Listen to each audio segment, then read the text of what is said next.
ये ऐसे ही स्कैम वगैरह करती हैं। और फंड एंड अकाउंटेंट क्या होते हैं, ये सही कई सारी चीज़ें आपने कहीं ना कहीं सुना ही होगा, लेकिन आपको डाउट है कि क्या करना चाहिए, लेना भी चाहिए नहीं लेना चाहिए, किन टाइप ट्रेडर के लिए ये सही है, ये सारी चीज़ें हम बात करेंगे।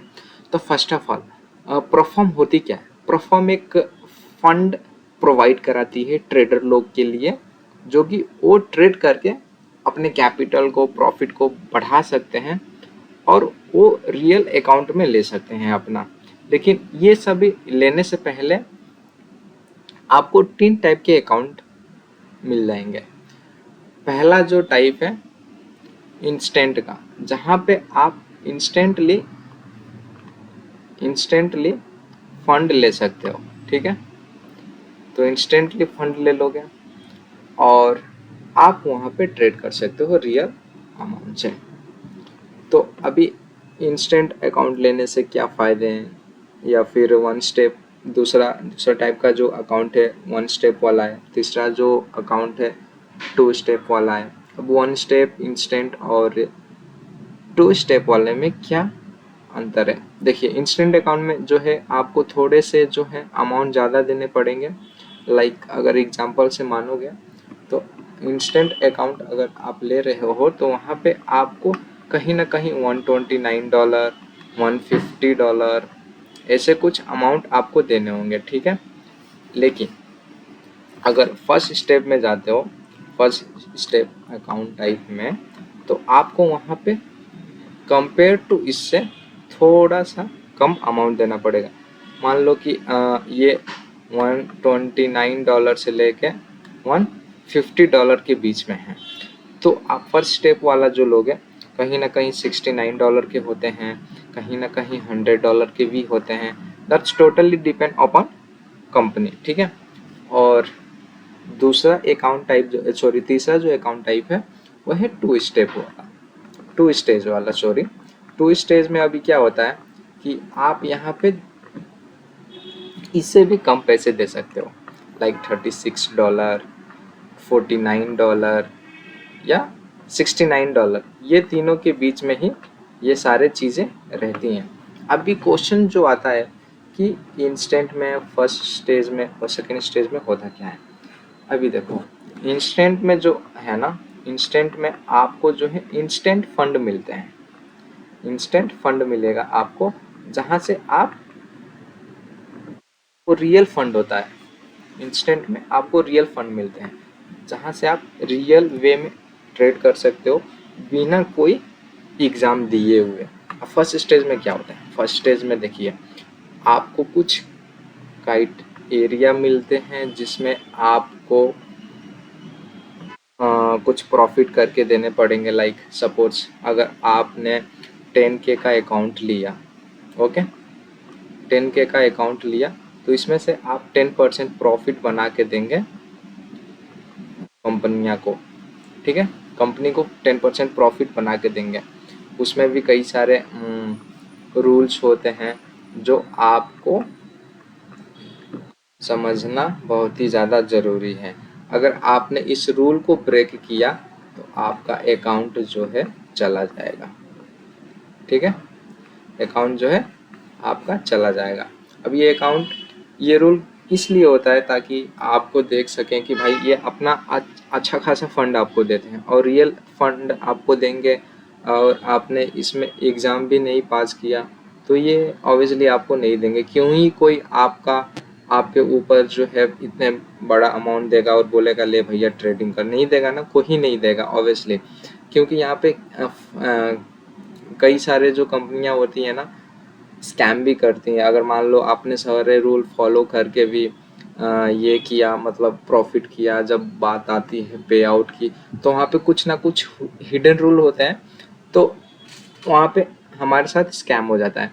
तो ये जो भी आप अकाउंट ले रहे हो, या इंस्टेंट वाला हो या फिर फर्स्ट स्टेज वाला हो या फिर चाहे सेकेंड स्टेज अकाउंट टाइप क्यों ना हो, तो ये सारे चीज़ें जो हैं रूल के बेसिस पे होते हैं। तीनों जो है, तीनों का रूल अलग अलग होता है। अभी हम इसका रूल भी देखेंगे कि रूल होता क्या है और बाकी सेकेंड स्टेज का भी समझा देता हूँ। सेकेंड स्टेज में भी अगर कंपेयर करोगे तो इसमें और कम देने पड़ेंगे कंपेयर टू इंस्टेंट और फर्स्ट स्टेज टाइप अकाउंट के। तो कहीं ना कहीं इसमें $36 देना पड़ेगा, उसमें जो इंस्टेंट में जो था $29 था। ये बस एग्जांपल है, ठीक है, इससे ज़्यादा भी हो सकता है, कम भी हो सकता है, लेकिन हाँ इंस्टेंट में हमेशा ज़्यादा देने पड़ेंगे, फर्स्ट स्टेज में आपको थोड़े कम देने पड़ेंगे, और सेकेंड स्टेप जो अकाउंट टाइप आता है उसमें इससे भी कम देने पड़ेंगे। अभी सवाल आता है कि भाई हम लोग ये जो हैं अकाउंट टाइप, कौन सा अकाउंट टाइप चुने, हमारे लिए कौन सा बेस्ट रहेगा। देखिए ये टोटली आपके ऊपर डिपेंड रहता है कि भाई आप किस टाइप का ट्रेडर हो, और आप रिस्क रिवॉर्ड फॉलो करते हो कि नहीं, पेशेंटली रहते हो कि नहीं, या फिर आप अच्छे से ट्रेड करते हो कि नहीं, आप अपने रूल पे डटे रहते हो कि नहीं। तो सो टोटली आपके ऊपर है।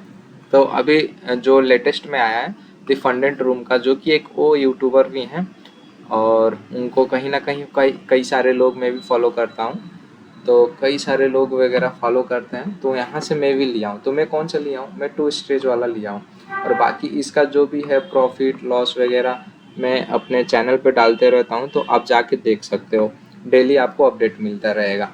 ठीक है, तो 2 दिन हुआ इसको लिए हुए। खैर इस अकाउंट के बारे में बात नहीं करेंगे, हमारा जो टॉपिक है उसके ऊपर बात करते हैं, ठीक है। देखिए अभी इंस्टेंट में क्या होता है कि आप जो है स्किप कर देते हो, मतलब मान लो 1 स्टेज में जो है आपको इतना प्रॉफिट दे दोगे तो जाके आपको अकाउंट मिलेगा, ठीक है। वो टोटली डिपेंड करता है कि आप कौन सा लेते हो। तो फर्स्ट मैं सेकेंड स्टेप वाला समझा देता हूँ ताकि आपको समझ में आए अच्छे से, और बाकी जो भी कुछ डाउट हो कमेंट करो, 110% मैं आपका जेन्युइन डाउट रहा तो मैं आपको वहाँ पे रिप्लाई दूंगा, या फिर आपने मेल आईडी भी डाल सकते हो, पर्सनली मैं बात भी करूँगा, ठीक है। तो चलिए, हाँ अभी जो है ये सेकेंड स्टेज का है। इसमें देखो आपको 5,000 से लेके $1,00,000 के बीच में आपको अकाउंट मिल जाएगा। और फर्स्ट स्टेज में ये 2 स्टेप वेरिफिकेशन वाला है, तो इसके लिए ये यहाँ पे देखोगे आपको फर्स्ट स्टेज दिख रहा होगा और सेकेंड स्टेज दिख रहा होगा, फिर फंडेड दिख रहा होगा, ठीक है। ऑब्जेक्टिव क्या है इनका, पहले वर्चुअल बैलेंस मिलेगा आपको, वो डिपेंड करता है कि आप 5,000 से लेके 1,00,000 के बीच में कौन सा ले रहे हो। अगर 5,000 लोगे तो उसका अलग ही अमाउंट रहेगा, 10 के लोगे तो उसका अलग ही अमाउंट रहेगा, 20 के लोगे तो उसका अलग मतलब चार्जेस रहेंगे अकाउंट्स वगैरह। तो ये होता है। तो फर्स्ट स्टेज में जो इनका चैलेंज है, जो एग्ज़ाम है, जो भी समझ लो, प्रॉफिट टारगेट जो रहेगा 8% रहेगा, सेकेंड स्टेज में 5% रहेगा, मैक्सिमम डेली लॉस जो है आप कर सकते हो ओनली वो 5% ही कर सकते हो, ठीक है। डेली लॉसेस का बात कर रहा हूँ, मैक्स टू मैक्स अगर मैक्स जाओगे ना तो 5%, 5% से अगर आपने 1% भी ज़्यादा लॉस किया आपके अकाउंट चले जाएंगे, ठीक है। और सेम सेकेंड स्टेज में भी सेम, ठीक है। और मैक्सिमम टोटल जो लॉस है 10% कर सकते हो, इससे ज़्यादा करोगे तो अकाउंट चला जाएगा। सपोज पहले ये मैक्सिमम डेली लॉसेस का एग्जांपल ले लेते हैं। आपका अकाउंट जो है $10K का है, और आपने वहाँ पे $500 लॉस कर दिया, तो आपका डेली लॉस जो है ख़त्म हो जाएगा। हाँ, उसके बाद नेक्स्ट डे ट्रेड कर सकते हो, अगर सेम डे लिया तो कहीं ना कहीं आपके अकाउंट के साथ हो सकता है प्रॉब्लम। और मैक्स टोटल जो लॉस है 10 के अकाउंट के हिसाब से, अगर आपने $1,000 लॉस किया तो आपके अकाउंट चले जाएंगे। अभी कुछ एग्जाम्पल के साथ समझाता हूँ। आपने मान लो एक अकाउंट लिया 10K का, ठीक है, 10K का अकाउंट लिया, और कभी $200 आपने लॉस किया, कभी $300 आपने लॉस किया, कभी $400 आपने लॉस किया, और कभी फिर से $400 लॉस कर दिया, ठीक है। राइटिंग पे मत जाना, माउस से बना रहा हूँ, ठीक है। ओके, तो इतने सारे लॉसेस हो गए आपके कितने दिन में? 4 दिन में। 4 दिन में आपके इतने लॉसेस हो गए। फर्स्ट डे में आपने 300 कर दिया, सेकेंड डे में आपने 200 कर दिया, $200, थर्ड डे में आपने $400 कर दिया। आपके तो अकाउंट अभी मान लो फर्स्ट डे में कर लिया, आपका अकाउंट बच गया, सेकेंड डे में भी बच गया, थर्ड डे में भी बच गया। क्यों? क्योंकि मैक्सिमम जो ड्रॉडाउन का साइज है वो $100 का है। अगर $100 से एक भी ज़्यादा किया, एक डॉलर भी, तो आपका अकाउंट चला जाएगा। इनका मेन टारगेट यही होता है कि आप पास ना कर पाओ और आप इनसे अकाउंट लेते रहो और ये प्रॉफिट बनाते रहें। तो इनका टारगेट ही ये होता है। तो हमें यहाँ पे रूल को फॉलो करना बहुत ज़्यादा ज़रूरी है। अगर रूल फॉलो नहीं किया, आपका अकाउंट चला जाएगा, फिर से आपको फंड जो है लेने पड़ेंगे फंडेड अकाउंट का, या फिर आप ओन कैपिटल से करोगे तो आपका जो भी अमाउंट है, कैपिटल है, स्टार्टिंग में 110% सब कोई गंवाता है, और गंवाता ही नहीं है बल्कि बर्बाद भी हो जाता है। तो ये सारे चीज़ें हमें बहुत ज़्यादा टेक केयर करने पड़ेंगे। अगर आपने इन लोगों का रूल फॉलो कर लिया, डिसिप्लिन मेंटेन कर लिए, साइकोलॉजिकली आप फिट हो गए, तो आप अपने रियल अकाउंट से भी ट्रेड कर सकते हो। इसमें एडवांटेज यही है कि यहाँ पे आपकी psychology, patience, discipline, capital management, risk management, trade management, ये सारे कुछ आपको सीखने को मिलेगा। आपने ज़्यादा नहीं, कम से कम 6 महीने भी आपने ये सारी चीज़ों को फॉलो कर लिया, अपने अकाउंट को बचा लिया, तो बहुत ही ज़्यादा प्रोफेशनल ट्रेडर बन जाओ। 6 महीने मैंने ज़्यादा बोल दिया, लेकिन हाँ, ये जो 6 महीने है कंटिन्यूसली रहना चाहिए। ये नहीं कि भैया आज मैंने लाया कैपिटल गंवा दिया, ये से नहीं। आप कैपिटल ला रहे हो, उसको बचा के रखो, भले $1 लॉस हो, $2 लॉस हो, उसको लेते चलो। यही है कि आप उसको रेगुलर करो अगर आपको प्रोफेशनल ट्रेडर बनना है तो हाँ, हम कहाँ पे थे? $400, और फिर से हमने $400 कर लिया, तो यहाँ पे कितना हो गया? 4 4 8 8 9 10 10 11 $1200 चले गए आपके। तो $1200 चले गए तो आपके हो जाएंगे अकाउंट रिच, और फिर आप कुछ नहीं कर सकते हो, ठीक है। फिर से आपको लेने पड़ेंगे अकाउंट। तो ये है 10% का रूल, आपको जो डिटेल में बताया। 5% का क्या है? वही है, मतलब आप $500 से ज़्यादा किया तो आपका डेली का जो ड्रॉडाउन था वो चला गया, ड्रॉडाउन चला गया, तो वहाँ पे भी आपके अकाउंट हो सकते हैं सस्पेंड। तो सस्पेंड ही क्यों कराना है?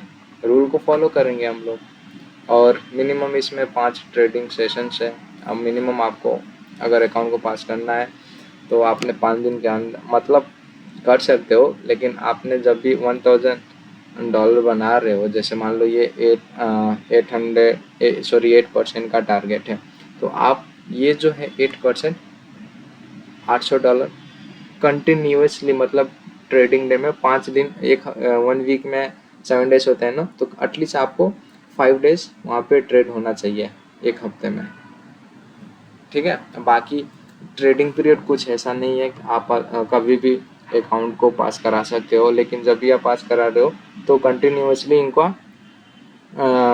5 दिन के अंदर आपका 8% होना चाहिए, ये रूल है, ठीक है। लेवरेज जो मिल जाता है फॉरेक्स में आपको 1:100 रिवार्ड का मिल जाता है। मान लो आपके पास ₹1 है, तो आप उसे ₹1 से ट्रेड नहीं बल्कि ₹100 से ट्रेड कर सकते हो, ₹100 से, ठीक है। ये मैं रुपये में बताया, बट हाँ डॉलर मान लो आप, $1 है आपके पास, तो आप उस $1 से $100 का ट्रेड ले सकते हो। अब 99 जो फंड है वो लेवरेज है आपका। इसमें देखो चांसेस हाई है कि आप अकाउंट को लूज कर दो, हाई चांसेस है कि आप पूरा कैपिटल को ही उड़ा दो, अगर 1 पॉइंट भी नीचे गया तो आपका $1 उड़ गया तो आपका अकाउंट जो है हो जाएगा ख़त्म, ठीक है। और कमोडिटी में जो है 1:30, मतलब $1 है तो आप $30 का ट्रेड ले सकते हो। कमोडिटी अभी क्या होता है, कमोडिटी में वही हो गया आपका गोल्ड वगैरह, सिल्वर वगैरह हो गया, ठीक है। और फॉरेक्स में करेंसी पेयर्स मिल जाएंगे आपके, तो ये सारे हैं। और क्रिप्टो, क्रिप्टो में वही हो गया गोल्ड, सॉरी ये अपना बिटकॉइन हो गया, इथेरियम हो गया, डोज कॉइन हो गया, ऐसे कई सारे क्रिप्टो करेंसी है, तो उसमें भी आप ट्रेड कर सकते हो। तो इसमें भी आपके पास $1 है तो आप $2 का ट्रेड ले सकते हो इन क्रिप्टो, इन क्रिप्टो, ठीक है। तो ये सारे चीज़ें हैं। और प्रॉफिट स्प्लिट, प्रॉफिट स्प्लिट अभी है क्या, प्रॉफिट स्प्लिट स्टेज फर्स्ट में रहोगे तो कुछ नहीं रहेगा, क्योंकि ऑब्वियसली ये डेमो अकाउंट है, ठीक है। सेकेंड स्टेज में भी कुछ नहीं रहेगा। थर्ड स्टेप, अगर ये दोनों क्राइटेरिया को आप पार करते हो तो आपको मिलता है रियल फंड, जहाँ पे आप विड्रॉल कर सकते हो। 1 हफ्ते में ट्रेड किया और 1 हफ्ते में जो भी आपका प्रॉफिट वगैरह हुआ आपको अकाउंट में मिल जाएंगे, विड्रॉल डालने पड़ेंगे, ठीक है। और यही सब है। और कुछ रूल्स हैं, कई सारे फंड एंड अकाउंट में होते हैं जो न्यूज़ ट्रेडिंग अलाउ नहीं करती है, लेकिन ये अलाउ करती है। हेजिंग अलाउ नहीं है, अगर मान लो आप हेज कर रहे हो, एक दो आपने ले लिया अकाउंट, एक अकाउंट में बाई कर रहे हो, अकाउंट में सेल कर रहे हो, तो कहीं ना कहीं जाना ही है, तो ये अलाउ नहीं है। Second, hedging account multiple, hedging across multiple accounts, ये भी अलाउ नहीं है। अगर आप मल्टीपल है, वही सेम हो गया, मल्टीपल अकाउंट्स में हेज कर रहे हो और एक में बाई एक में सेल वगैरह कर रहे हो तो नहीं है, ठीक।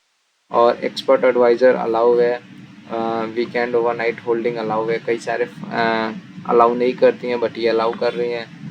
हाई फ्रिक्वेंसी ट्रेडिंग, मतलब आपने 1 मिनट में 3-4 पट पट पट पट ट्रेड मार रहे हो तो वो अलाउ नहीं है। वो ऑब्वियसली ये सारी चीज़ों को आप कंपनियां देखेंगे तो आपको अकाउंट को ब्रीच कर सकती हैं, मतलब उड़ा सकती हैं, बोलती हैं भैया तुमसे नहीं हो पाएगा, कॉपी ट्रेडिंग नहीं अलाउ है। लेकिन हाँ, आपका अकाउंट है तो आप अपने अकाउंट को शेयर भी नहीं कर सकते हो। देखो यहाँ पे अकाउंट शेयरिंग भी नहीं है, पे out schedule only on Monday.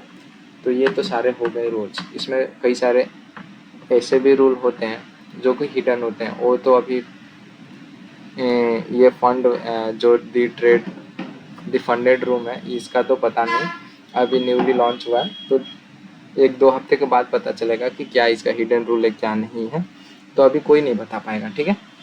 और 2 स्टेप वेरिफिकेशन का हो गया। फर्स्ट स्टेप वेरिफिकेशन वही 10%, 3%, 6%, टारगेट 10% करोगे तो आपको रियल अकाउंट मिल जाएगा। 3%, उसमें 5% था, इसमें 3% ही है, तो आप 3% मैक्स लॉस करते हो तो गया।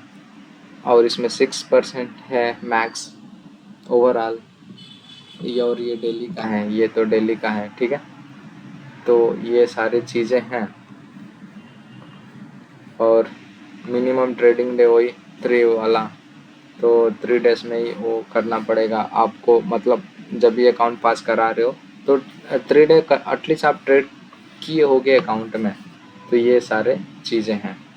और नेक्स्ट जो है क्या है, हाँ वही, ये इसमें लेवरेज कम है, फॉरेक्स में इसमें भी कम है, इसमें भी कम है कंपेयर टू 2 स्टेप वाला। 2 स्टेप में एडवांटेज है कि थोड़ा लेवरेज मिल जाता है, थोड़ा आपको डेली लॉसेस के जो भी यहाँ पे 3% हो तो वहाँ पे 5% है, यहाँ पे 6% है तो वहाँ पे 10% है। तो ये सारे चीज़ें हैं। न्यूज़ ट्रेडिंग अलाउ है, वही बाकी जो भी बोला था सेम ही है, हाँ बाकी मंडे वगैरह, ठीक है। अब इंस्टेंट अकाउंट में आ जाते हैं, लास्ट और फाइनल। इंस्टेंट अकाउंट होता क्या है, देखो इंस्टेंट अकाउंट में आपको मिनिमम 7 डे ट्रेडिंग करना पड़ेगा। यहाँ पे minimum trading days, you must trade for at least 7 day calendar, मतलब पूरा हफ्ता ही ट्रेड करना। मैक्सिमम ड्रॉडाउन जो आपका है 3% ही कर सकते हो। और इनका लॉसेस जो काउंट होता है 2 AM UTC, अपना जो इंडियन टाइम है ITC है, तो ये 2 AM ATC, यानी अपना इंडिया का जो टाइम हो गया 7:30 8 के बीच में। तो इनका डेली का मान लो आपने 3% लॉस, 2% लॉस किया, 2% लॉस किया, तो ये अब 2% का जो लिमिट है कब ख़त्म होगा? 7 बजे, सुबह 7:30 बजे ख़त्म हो जाएंगे।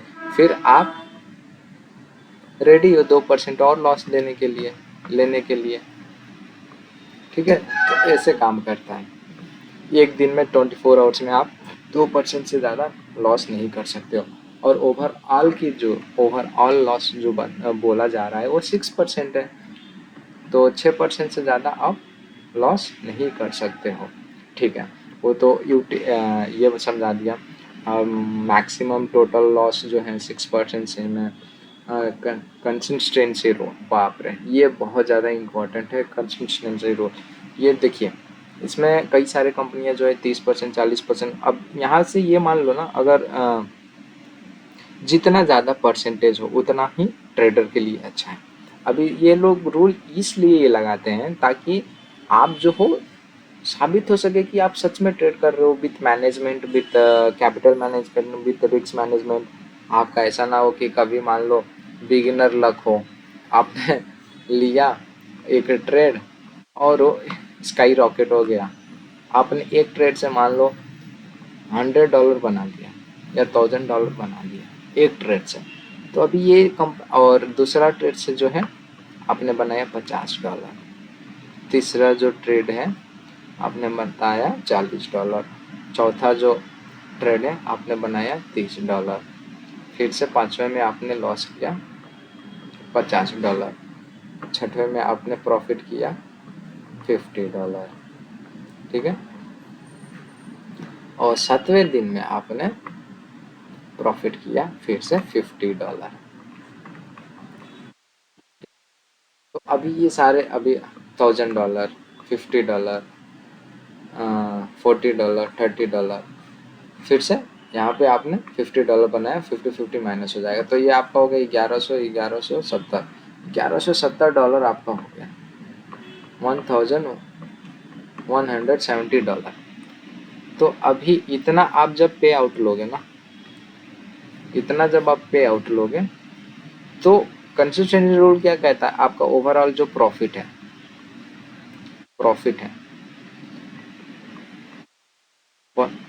वो ऑन एन एवरेज 15% से ज़्यादा नहीं होना चाहिए ओवरऑल पर डे के हिसाब से। अगर इसका $1170 को अगर 15% में कन्वर्ट करते हो तो ये कितना होगा?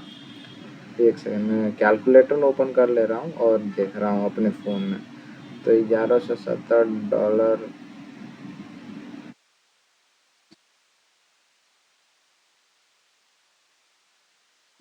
तो $994 हो रहे हैं, जो कि नहीं, $99 से $1170।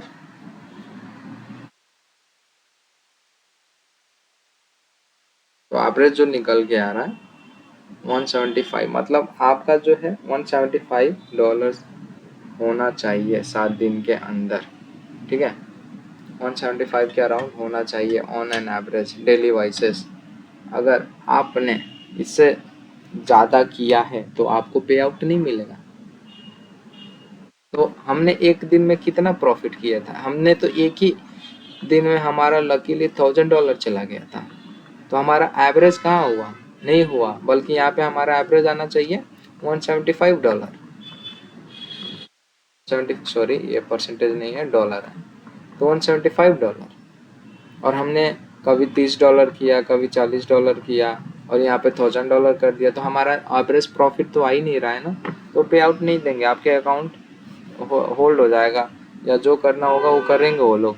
क्योंकि ये नया है तो मेरे को भी उतना आइडिया नहीं है कि क्या करेंगे। अगर सपोज अगर 15% नहीं आया तो शायद वो आपको पे आउट ना दे उस दिन, हो सकता है। तो देख लेते हैं क्या बोलता है। No single date trade profit can be execute. देखो जैसे कि मैं बोला 15% से ज़्यादा नहीं होना चाहिए on an average accumulated profits to ensure the study and consistency training rather than the gambling behavior।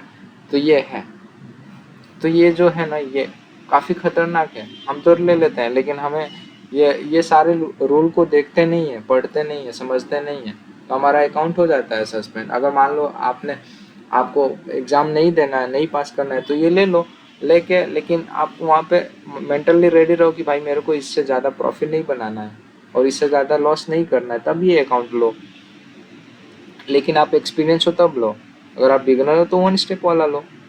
तो यहाँ पे क्या है कि आप डेली जो लॉस है उसको मेंटेन रखोगे, टारगेट को मेंटेन रखोगे, तो आप साइकोलॉजिकली प्रिपेयर हो गए कि भाई करना क्या है। और 2 स्टेप में थोड़ा और एडवांस हो तो भाई 2 स्टेप ले लो। यहाँ पे बहुत सारे एडवांटेज मिल रहे हैं आपको। डेली का लॉसेज जो है 5% है, वहाँ पे 3% थे फर्स्ट स्टेप में, यहाँ पे 10% है मैक्स लॉस। तो ये है। अभी आप लोग का कई सारे क्वेश्चंस होगा, मान लो कि अगर हमने $10 का अकाउंट लिया और हमने इस रूल के हिसाब से 10% गंवा दिया, कभी 2%, कभी 3% करके, तो हमारे पास जो ओवरऑल अकाउंट साइज बचा $9,000। तो अकाउंट बचेगा? द आंसर इज नहीं बचेगा। आपका अकाउंट चला जाएगा और फिर से आपको न्यू लेने पड़ेंगे। सेम इसमें भी सेम होगा, 1 स्टेज में भी अगर आपने मैक्स लॉस कर दिया, 6% से ज़्यादा हो गया तो गया अकाउंट। इंस्टेंट में भी सेम हुआ, अगर आपने मैक्स डेली लॉस कर दिया तो भी गया। डेली का लॉसेस इतना है, मैक्स इतना है, और आपका कंसिस्टेंसी प्रॉफिट नहीं रहा, एवरेज प्रॉफिट नहीं रहा।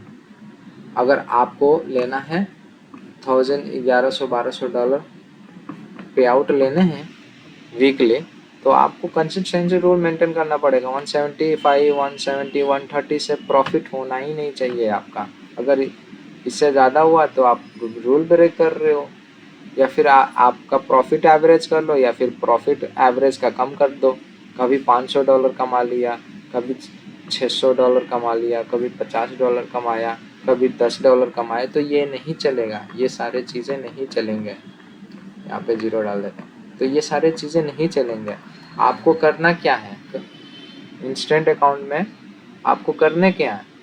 आपको करना है प्रॉफिट को मैनेज, लॉसेस को मैनेज, और फिर से आपको पे आउट मिलेगा।